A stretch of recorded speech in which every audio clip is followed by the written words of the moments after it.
ఆ ఈరోజు మన లోతైన విశ్లేషణ ప్రారంభించడానికి ముందు నా బుర్రలో ఒక ఆసక్తికరమైన కథ తిరుగుతోంది. ఓ, కథతో మొదలు పెడుతున్నామన్నమాట. చెప్పండి. అవును, ఇది ప్రసిద్ధ ఫ్రెంచ్ చక్రవర్తి నెపోలియన్ జీవితంలో జరిగిన సంఘటన. నెపోలియన్. సరే, ఆ కథేంటో విందాం. ఆ ఆయనొకసారి టూలాన్ అనే ప్రాంతానికి వెళ్ళాడట. ఒక చక్రవర్తి వస్తున్నాడంటే ఆ హడావిడి ఎలా ఉంటుందో మనం ఊహించుకోవచ్చు కదా. ఖచ్చితంగా భారీ ఏర్పాట్లుంటాయి. కాని అక్కడ ఆయనకు ఆశించిన స్థాయిలో స్వాగతం లభించలేదు.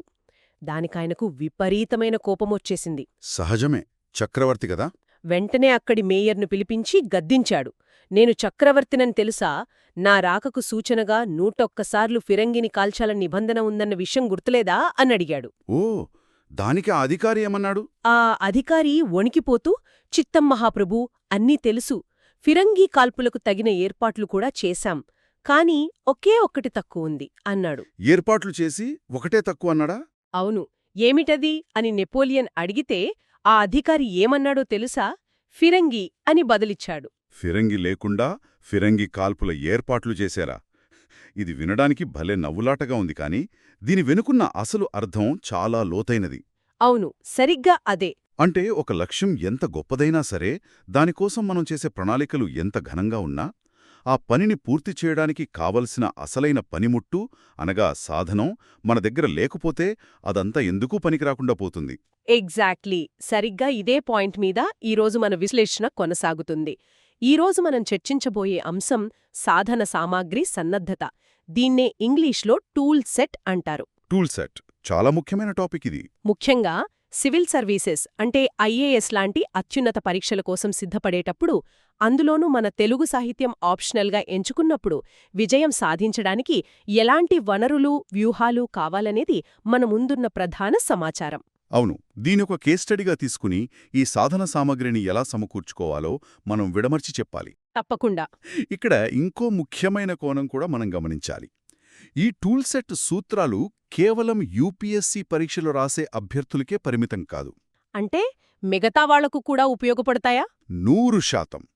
దీన్ని ఒక విస్తృత కోణంలో పరిశీలిస్తే జీవితంలో ఏదైనా ఒక కొత్త విషయాన్ని నేర్చుకోవాలనుకునే ప్రతి ఒక్కరికి ఇవి వర్తిస్తాయి. ఒక రకంగా దేనికైనా అన్వయించుకోవచ్చు అంటారు. అవును, ఒక కొత్త ప్రాజెక్టు మొదలుపెట్టే సాఫ్ట్వేర్ ఇంజనీర్ కావచ్చు, ఒక వ్యాపారం ప్రారంభించే ఎంటర్ప్రెన్యూర్ కావచ్చు, లేదా ఒక కొత్త కళ్లను నేర్చుకునే విద్యార్థి కావచ్చు. ఎవ్వరైనా సరే వాళ్ల లక్ష్యాన్ని ఛేదించడానికి సరైన ఆయుధాలేమిటి అనేది ముఖ్యం. ఖచ్చితంగా. వాటిని ఎలా సిద్ధం చేసుకోవాలి అనేది ఈరోజు మన ప్రధానాంశం. సరే, దీన్ని కొంచెం లోతుగా విడమర్చి చూద్దాం. ఒక కొత్త ఊరికి ప్రయాణం అవుతున్నప్పుడు ముందుగా మనకు దారి తెలియాలి కదా. అవును, దారి తెలియకపోతే ఎక్కడికి వెళ్తాం? అలాగే ఏ అధ్యయనానికైనా సిలబస్ అనేది మొట్టమొదటి సాధనమని మన మూల సమాచారం స్పష్టం చేస్తోంది. సిలబస్ ఇది చాలా బేసిక్ కానీ చాలా పవర్ఫుల్ టూల్. సిలబస్ అనగానే మనం సాధారణంగా చదవాల్సిన టాపిక్స్ లిస్ట్ అనుకుంటాం. కానీ అది కేవలం జాబితా మాత్రమే కాదని, అదొక హద్దు అని ఇక్కడ స్పష్టంగా కనిపిస్తోంది. అవును, సిలబస్ అనేది ఒక లక్ష్మణరేఖ లాంటిది. దాన్ని దాటి వెళ్ళకూడదు. ఉదాహరణకు మన యూపీఎస్సీ తెలుగు సాహిత్యం సిలబస్ని తీసుకుంటే అందులో పేపర్ 1, పేపర్ 2 అని చాలా స్పష్టమైన విభజన ఉంటుంది. అవును, పేపర్ 1లో భాషా చరిత్ర గురించుంటుంది. అంటే ద్రావిడ భాషల్లో తెలుగు స్థానమేమిటి, ప్రాచీన తెలుగు నుంచి ఆధునిక తెలుగు వరకు భాష ఎలా పరిణామం చెందింది, మాండలికాలు అంటే ఏమిటి, అనువాద పద్ధతులు లాంటివి ఉంటాయన్నమాట. ఇక పేపర్ 2 విషయానికొస్తే నిర్దిష్టమైన పాఠ్యగ్రంథాలుంటాయి. అంటే కవులు వారి రచనలు కలా. అవును, నన్నయ్య రాసిన దుష్యంత చరిత్ర నుండి మొదలుపెట్టి తిక్కన శ్రీకృష్ణ రాయబారం, అలాగే ఆధునిక కవులైన శ్రీశ్రీ, మహాప్రస్థానం, జాషువా గబ్బిలం, రాచకొండ విశ్వనాథ శాస్త్రిగారి అల్పజీవి వరకు అన్నీ నిర్దిష్టంగా చెప్పబడ్డాయి. ఇది ఎందుకంత ముఖ్యమంటే ఈ హద్దు తెలియకపోతే అనవసరమైన సమాచారాన్ని చదువుతూ సమయాన్ని వృధా చేసే ప్రమాదం ఉంటుంది. నిజమే. ఇప్పుడున్న సమాచార విస్ఫోటన యుగంలో ఇంటర్నెట్ తెరిస్తే లక్షల కొద్ది ఆర్టికల్స్ దొరుకుతాయి. అందులో ఏది చదవాలో ఏది వదిలేయాలో తెలియాలి. సిలబస్ లేకపోతే ఎక్కడ ఆగాలో తెలియక దారి తప్పిపోవడం ఖాయం. ఖచ్చితంగా దారి తప్పేస్తారు. అయితే సిలబస్ అనేది మన ప్రయాణానికి ఒక మ్యాప్ లాంటిదైతే, పాత ప్రశ్నపత్రాలను ఒక దిక్సూచిగా చూడొచ్చని మన మూల సమాచారం చెప్తుంది. అవును, గతం తెలియకుండా భవిష్యత్తులోకి అడుగుపెట్టలేము అనేది ఇక్కడ చాలా ముఖ్యమైన వాదన. అంటే పాత పేపర్లు ఎందుకు అంత కీలకమంటారు? గతాన్ని విశ్లేషించడం ద్వారానే మనం భవిష్యత్తును అంచనా వేయగలం. గత 10-20 ఏళ్ల ప్రశ్నల సరళిని అర్థం చేసుకోవడం అనేది టూల్ సెట్లో అత్యంత కీలకమైన భాగం. ఇక్కడొక మంచి ఉదాహరణ ఉందనుకుంటా. అవును, మనమిక్కడ రాజ్ కుమార్ బొత్స రాసిన శిఖరం అనే వ్యాసాన్ని ఒకసారి గమనించాలి. శిఖరం. ఆ వ్యాసంలో ఏముంది ప్రత్యేకత? అందులో ఆయన గత 20 ఏళ్ల ప్రశ్నలను ఎంత లోతుగా విశ్లేషించారో చూస్తే ఆశ్చర్యం కలుగుతుంది. అంటే ఏ టాపిక్ నుంచి ఎన్ని ప్రశ్నలు వచ్చాయి అలాగా? అవును, ఒక్కొక్క చాప్టర్ నుంచి లేదా ఒక్కొక్క కవికి సంబంధించి ఎన్నెన్ని ప్రశ్నలు వచ్చాయి, వాటి సరళి ఎలా మారుతూ వస్తోంది అనేదాన్ని ఆయన అద్భుతంగా డీకోడ్ చేశారు. వావ్! అలా డీకోడ్ చేస్తే సగం భారం తగ్గినట్లే కదా? 100%. ఈ రకమైన విశ్లేషణను ఆలంబనగా చేసుకుంటే ఎక్కడ ఎక్కువ దృష్టి పెట్టాలి, ఏ అంశాలను ఏ కోణంలో చదవాలి అనేది చాలా సులభంగా అర్థమవుతుంది. ప్రతి ఒక్కరూ ఇలా పాత ప్రశ్నపత్రాలను డీకోడ్ చేసి ట్రెండ్ని పసిగట్టాలి. ఇక్కడే ఒక ఆసక్తికరమైన మలుపొస్తోంది మన చర్చలో. ఏమిటది? దారి తెలిసింది, సవాళ్లు తెలిశాయి, ఇక చదవడమే తరువాయి అనుకున్నప్పుడు మనందరికీ ఎదురయ్యే అతిపెద్ద ప్రలోభం ఒకటింది. రెడీమేడ్ నోట్స్ గురించే కదా మీరు చెప్పేది? అదే, ముఖ్యంగా ఢిల్లీలోని రాజేంద్రనగర్ లాంటి ప్రాంతాల్లో ఈ కల్చర్ బాగా కనిపిస్తోంది. అవును, అదొక పెద్ద బిజినెస్ అక్కడ. వీధుల్లోని జిరాక్స్ సెంటర్లలో రంగురంగుల అట్టలతో చాలా ఆకర్షణీయంగా ఈ నోట్స్ కనిపిస్తుంటాయి. అంతా ఒకే చోట సులభంగా దొరుకుతున్నప్పుడు ఇక మనం కష్టపడటం ఎందుకు అని ఎవరికైనా అనిపిస్తుంది కదా. అనిపిస్తుంది, కానీ ఈ మార్కెట్ నోట్స్ వెనుక ఉన్న ప్రమాదం గురించి మనం మాట్లాడుకోవాలి. ఇది చాలామంది చేసే అతి పెద్ద పొరపాటు. ఎందుకంటారు? అందులో కంటెంట్ తప్పుగా ఉంటుందా? మార్కెట్లో దొరికే నోట్స్ చదవడం తప్పు కాదు, దాన్ని ఒక రెఫరెన్స్గా వాడుకోవచ్చు. కానీ పూర్తిగా దానిమీదే ఆధారపడితేనే అసలు సమస్య వస్తోంది. ఆ నోట్స్ ఎవరివి, ఏ ప్రాతిపదికన రాశారు, సంబంధిత ఫ్యాకల్టీ అనుమతి ఉందా లేదా అన్న కనీస విచక్షణ లేకుండా వాటిని గుడ్డిగా నమ్మేస్తుంటారు. ఒక చిన్న లాజిక్ ఆలోచిద్దామిక్కడ. ఒక జిరాక్స్ షాప్లో దొరికే నోట్స్ని వేలాది మంది కొంటారు. అందరూ అదే నోట్స్ బట్టి పట్టి రేపు పరీక్షలో అందరూ ఒకేలాంటి జవాబు రాస్తే ఏమవుతుంది? ఆ జవాబు పత్రాలు దిద్దే అధికారికి అంటే వాల్యుయేటర్కి మెదడు ముద్దుబారిపోతుంది. అవును కదా, 10 పేపర్లు ఒకేలా ఉంటే బోరు కొట్టేస్తుంది. సరిగ్గా అదే జరుగుతోంది. 100 పేపర్లు ఒకే మూసలో ఉంటే వాల్యుయేషన్ చేసే వ్యక్తికి ఎలాంటి ఉత్సాహం ఉండదు. కేవలం యాంత్రికంగా సగటు మార్కులు వేసుకుంటూ వెళ్ళిపోతాడు. అలా జరగకూడదంటే ఏం చెయ్యాలి మరి? జవాబులో ఒక సొంత ముద్ర ఉండాలి, సృజనాత్మకత కనిపించాలి. ప్రామాణిక గ్రంథాలను, ఫ్యాకల్టీ చెప్పే అంశాలను, మార్కెట్ నోట్స్ను కేవలం ఒక గీటురాయిగా మాత్రమే తీసుకుని స్వంత ఆలోచనలతో కూడిన ఒరిజినల్ నోట్స్ తయారు చేసుకోవాలి. అంటే ఎవరి నోట్స్ అయితే 10 మంది జవాబుల మధ్య ప్రత్యేకంగా మెరుస్తుందో వారికే అత్యుత్తమ మార్కులు వస్తాయన్నమాట. ఖచ్చితంగా. దీన్ని బట్టి మనం అర్థం చేసుకోవాల్సిందేమిటంటే షార్ట్ కట్స్ ఎప్పుడూ శాశ్వత విజయాలనివ్వవు. ఇక్కడ ఇంకో అపోహ గురించి కూడా ప్రస్తావించాలి మనం. ముఖ్యంగా సాహిత్యం అనగానే అదొక స్టాటిక్ సబ్జెక్ట్ అని చాలామంది ఫిక్స్ అయిపోతారు. స్టాటిక్ అంటే మారదు అని కదా. అవును, ఒకసారి రాసిన పాత పుస్తకాలే కదా, అందులో కొత్తగా మారేదేముంటుంది అని అనుకుంటారు. కానీ మన ముందున్న సమాచారం ఈ ఆలోచనను పూర్తిగా ఖండిస్తోంది. ఆ అపోహను ముందుగా వదిలించుకోవాలి. సాహిత్యమనేది ఎప్పుడో గడ్డకట్టుకుపోయిన మంచు కొండ కాదు, అది నిరంతరం ప్రవహించే నది. దాన్ని డైనమిక్గా చూడగలగాలి. డైనమిక్ అంటే అందులో కూడా మార్పులు వస్తాయా?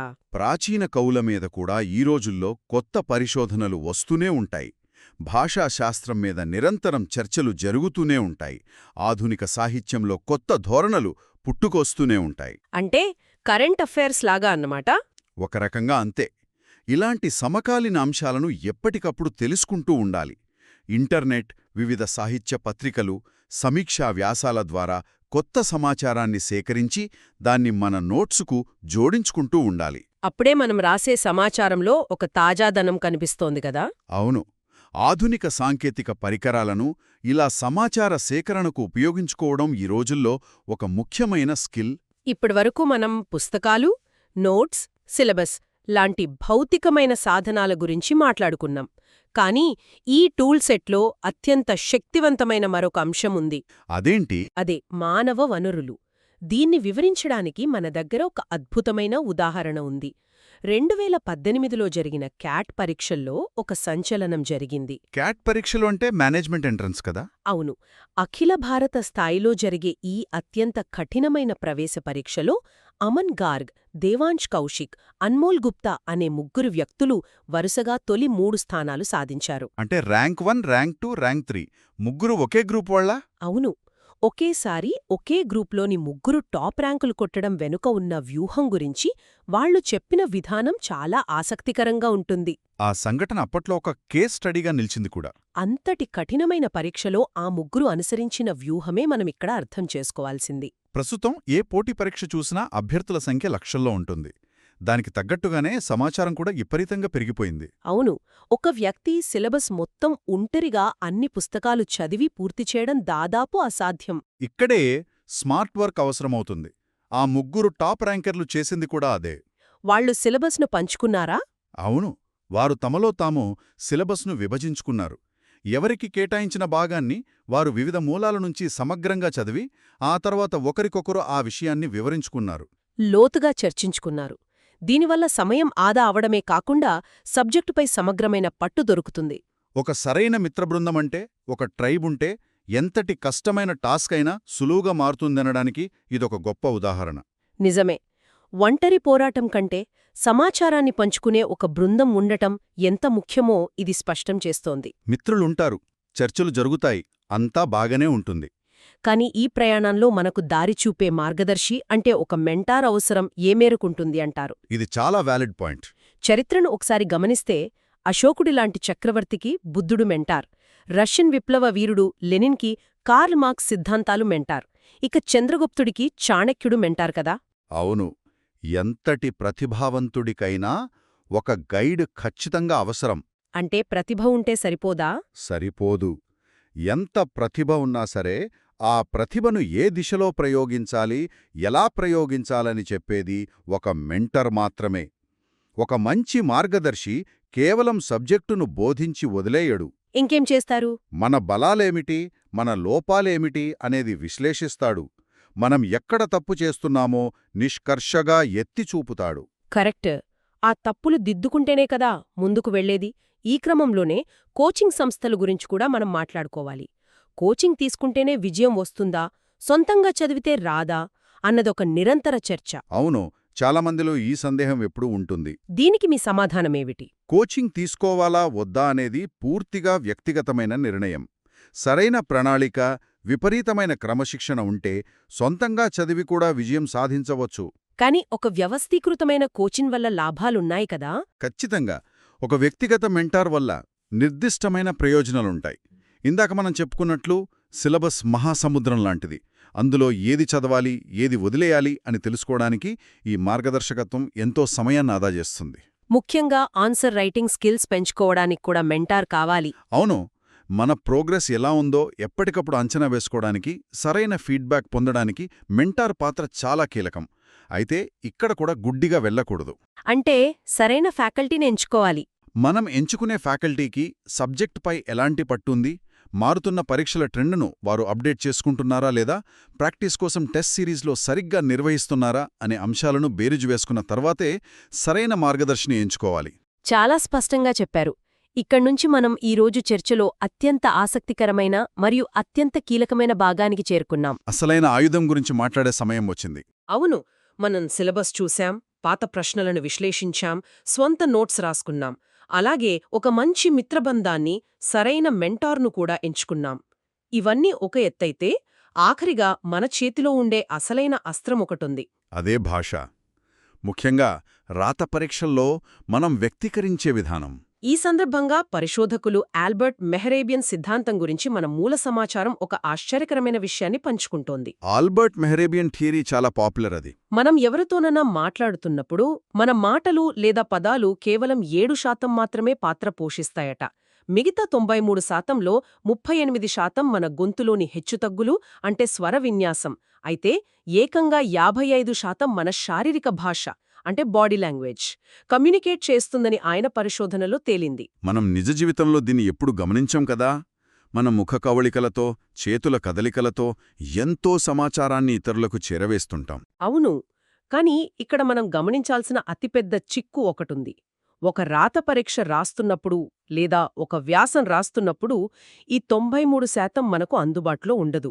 మన బాడీ లాంగ్వేజ్ వాల్యుయేటర్కి కనిపించదు, మన గొంతు వాళ్లకు వినపడదు, కేవలం ఆ తెల్ల కాగితం మీదున్న నల్లటి అక్షరాలు మాత్రమే వాళ్ల ముందుంటాయి. అంటే ఆ 7% మాత్రమే మన మొత్తం వ్యక్తిత్వాన్ని, మన జ్ఞానాన్ని ప్రతిబింబించాలి. అందుకే ఆ 7% భావ వ్యక్తీకరణ ఎంత పదునుగా, ఎంత శక్తివంతంగా ఉండాలో మనం అర్థం చేసుకోవాలి. ఇది నిజంగా ఆలోచించాల్సిన విషయమే.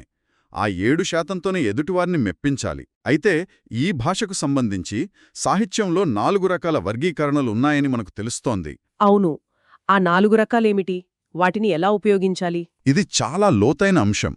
ముఖ్యంగా సాహిత్యంలాంటి సబ్జెక్టుల్లో భాషను 4 స్థాయిల్లో చూడొచ్చు. మొదటిది శిష్టభాష. శిష్టభాష అంటే వ్యాకరణబద్ధంగా ఉండేదా? అవును. అక్షర దోషాలు, వాక్య నిర్మాణ దోషాలు లేకుండా చాలా స్పష్టంగా రాయటం. ఇది ప్రాథమికమైనది. ఇది సరిగ్గా ఉంటేనే తరువాతి స్థాయికి వెళ్ళగలం. రెండవది ఏమిటి? రెండవది రచనా భాష. ఇది మనం రోజూ మాట్లాడే వాడుక భాషకు కొంచెం భిన్నంగా ఒక అందమైన ప్రవాహంలాగా ఉంటుంది. ఉదాహరణకు మహాకవి గురజాడ అప్పారావుగారు లేదా తాపీ ధర్మరావు గారి శైలిని గమనిస్తే ఆ రచనల్లో ఒక ప్రత్యేకమైన ఆకర్షణుంటుంది. దాన్ని రచనాభాష అంటారు.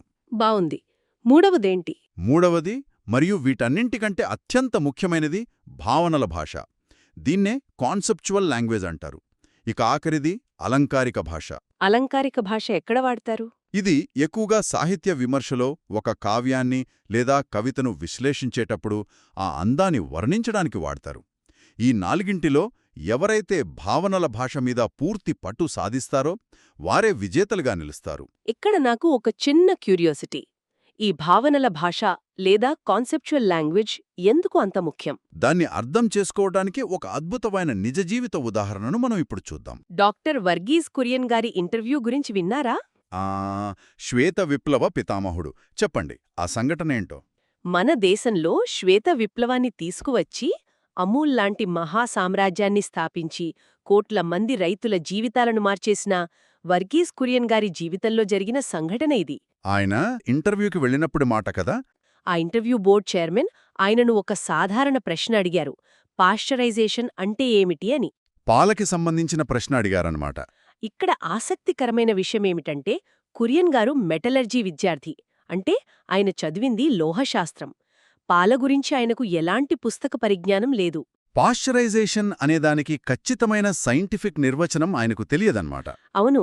ఈ పరిస్థితిలో ఎవరైనా తడబడతారు లేదా తెలియదని ఒప్పుకుంటారు.